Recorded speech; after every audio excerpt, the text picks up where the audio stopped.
Mid-60s Pontiacs are not only some of the best looking cars that General Motors ever offered, they also are excellent driving vehicles. In fact, the 1965 Pontiac lineup was so impressive that Motor Trend decided not to name just a Car of the Year, but awarded the Car of the Year title to the entire 1965 Pontiac lineup. All the way from the Tempest to the Catalina to the Bonneville, they were all lauded as being excellent running and driving vehicles. And frankly, they really were. And as the decade wore on, Pontiac continued to introduce a number of new and exciting vehicles, including the Firebird in 1967, and of course, the new for 1968 GTO with its Endura front end. In fact, 1968 would represent one of the best-selling years for Pontiac in all of its history, and it's hard not to see why, especially with the Firebird, the Tempest, the Catalina, the Executive, the Bonneville, and the Grand Prix all being excellent-looking vehicles. Well, the Grand Prix wasn't a sales success, but I think it at least is an attractive vehicle. In any case, after 1968, Pontiac really started to change some of its styling and went more birdbeaky or Nudesden-nosy with the front end, an homage to former Pontiac division chief Bunky Nudesden in terms of nomenclature, who would later go to Ford and borrow that bird beak on a number of vehicles, including the Thunderbird. In any case, the 1969 lineup was not as great of a seller and had somewhat awkward styling on a number of the vehicles. But 1969 Pontiacs really pale in comparison when stacked up against a different model year that would come immediately after it from a styling perspective.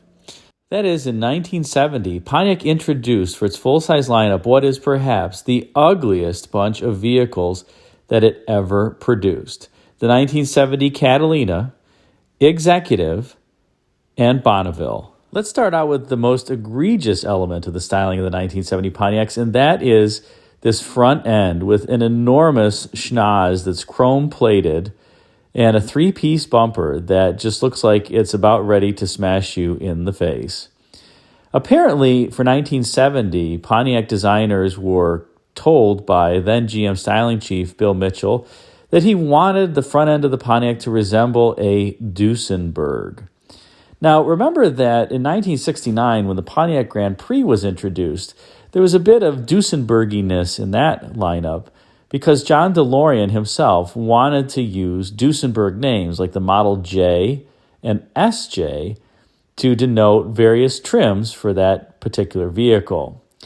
However, many regard the 1969 Grand Prix as one of the best-looking Pontiacs ever, despite its prominent schnoz, which was inspired by the Miller race cars of the 1920s, and it incorporated that particular design theme well.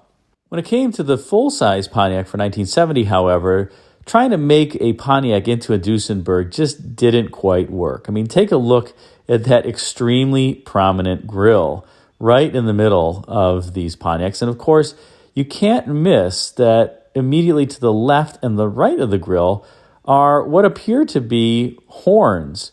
This was what the intent was for the designers. Those are not the turn signals. The turn signals, as you can see, are in the bumper of this particular vehicle. But apparently, styling chief Bill Mitchell wanted that front end element to resemble horns of yesteryear. And of course, you have the standard round headlights capping off this, let's call it, dramatic front end. At least when you look at the rear end of these full-size Pontiacs for 1970, they have, let's call it, inoffensive styling and actually quite tasteful.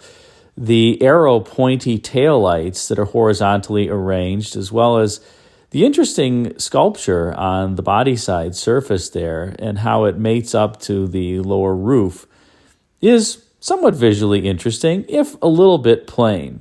In previous years, Pontiac had provided some flair to the rear ends by having the so-called W shape, like what existed in the mid-1960s Pontiacs, that gave what would otherwise be a relatively flat theme some flair. Here, that theme has become increasingly flat, and there's just a hint of that W shape, although that feature line that runs all the way from the roof down the rear quarter panel and basically connects to a similar line in the bumper is rather handsome, particularly from this angle. The interiors of the 1970 full-size Pontiacs were also a bit of a letdown from what buyers would have been accustomed to just a few years earlier.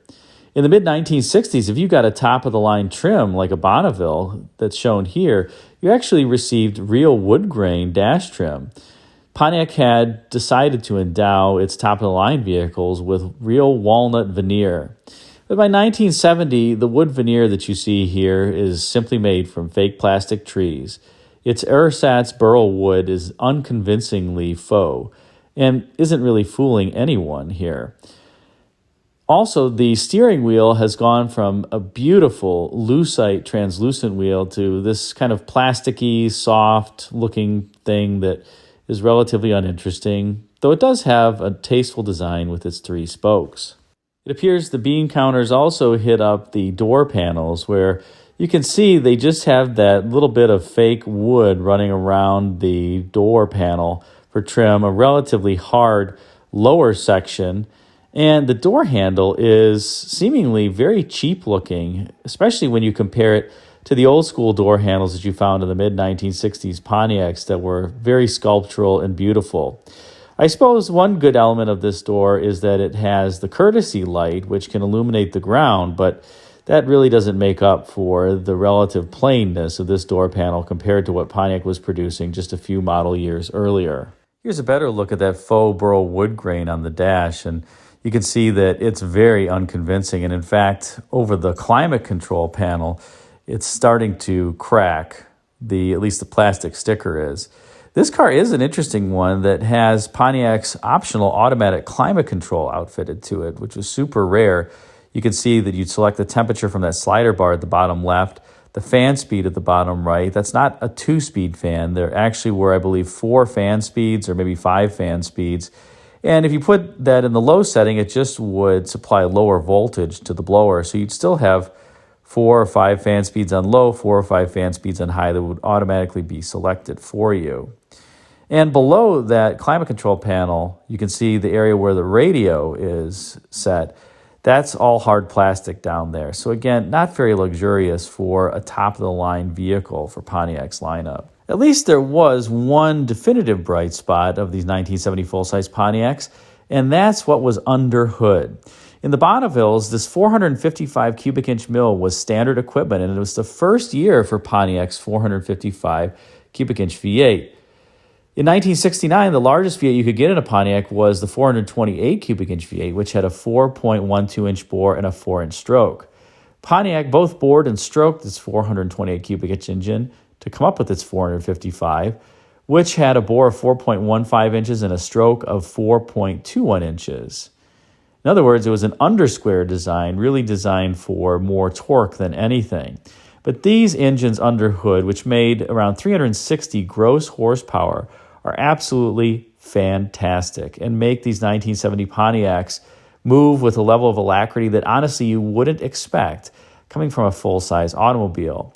0 to 60 on these is about 8 seconds, a little over 8 seconds, which for such a large vehicle that's weighing in at about 4,200 pounds is pretty good. You can see that this particular Bonneville is equipped with a number of options. Off to the right, you have the cruise control box that's mounted to the driver's side fender well. And on the firewall, just on the passenger side of the vehicle's center line, you can see this car has Pontiac's removable underhood lamp that you could take out and basically walk around the vehicle with a cord that would extend and winds up inside the body of that lamp. It's a really cool feature that Pontiac used for a number of years. So all in all, what's the verdict on these 1970 Pontiacs? Well, I will say that they are, let's just call them homely in appearance, with a face only a mother could love. But that said, they actually are pretty decent cars if you can get past the relatively cheap materials on the inside, especially when you compare it to what Pontiac was putting out just a few years earlier. These 1970 Pontiacs do drive extremely well. The 455 underhood is just a gem of an engine coupled with the turbohydromatic 400 transmission. And honestly, there really aren't too many other Pontiacs over the years that drove nicer than these 1970 versions. It's the only year for Pontiac's premium fuel 455, which was actually something that's quite similar to other GM divisions.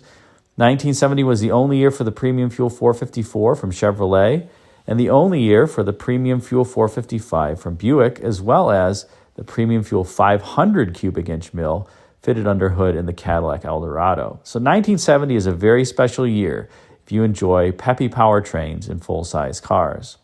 But these 1970 Pontiacs, despite being homely, are relatively good vehicles, and if you get a chance to pick one up, do so. In fact, it may even be something that makes it to the rare classic cars stable. Hope you enjoyed this feature on the 1970 full-size Pontiacs and the Bonneville in particular. If you did, be sure to like, comment, and subscribe, and check out the video thumbnails at bottom left and right for some suggestions for you. Thanks again for watching.